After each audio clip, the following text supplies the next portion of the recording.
I do not find this to be a trade in which the Seahawks made out like bandits in this. Look, the reality is the 49ers gave up 3 number ones to trade up to get Trey Lance. We're talking about Russell Wilson here, a Super Bowl winning quarterback, a guy who until last year never had a losing season in the NFL. And you give him up for what? 2 number ones, 2 number twos, and a few players, including Drew Lock, who, if Seattle thinks that's the answer, we know that they've got bigger issues there. Look, the people I'm talking to around the league believe that Seattle made this trade to acquire these picks to try and go out and get, say, a Deshaun Watson, knowing that Drew Lock is not the answer. The reality here in my mind is this was not a transformational trade.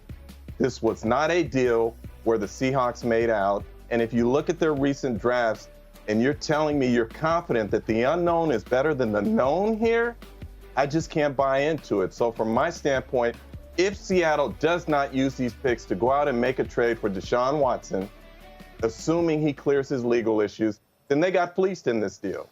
And that's just how I look at it. Ian, so now jump you in guys here. can go ahead and come at me and roast me. We're not going to come at you, Jim, at all. I'm sorry I cut you off. I jumped in because my next question was, where are we with Deshaun Watson? Aaron Rodgers is going back. Russell gets traded to Denver. Ian, might Seattle wheel these picks? Is that an option? I do not know for sure right now if Seattle would be in the mix for Deshaun Watson. I cannot say definitively. It's so complicated. There's so much that needs to play out. I do not know right now if that is the case. What I do know about Deshaun Watson is, you remember he had a big market last year, even though all the legal things were hanging over. And in the end, Miami Dolphins went right up to the line, then declined to follow through on a trade. He has a similarly big market now. There is some very real interest in Deshaun Watson. And, there was some question about whether or not he would go to Denver. Obviously, they are set at quarterback now. The Carolina Panthers have long been a potential destination for Deshaun Watson. I would expect them to be very much in the mix as well. Tom mentioned possibly the Tampa Bay Buccaneers on Super Bowl Sunday. Perhaps they would be an option as well with Russell Wilson gone. Deshaun Watson is going to have a very, very the Houston Texans are going to have a very, very good market, and I would expect Deshaun Watson's situation to heat up quickly. Yeah, look, I've heard people ask whether or not Deshaun is radioactive.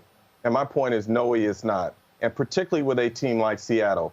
Go back to 2017 with Colin Kaepernick and when he was a free agent and the NFL was basically, everyone was shunning Colin Kaepernick. The Seahawks were the one known team that brought Colin Kaepernick in for an interview at that time and was willing to sign him if they had heard what they wanted to hear from him. And it was not about whether or not he was Neil. It was more from a football standpoint.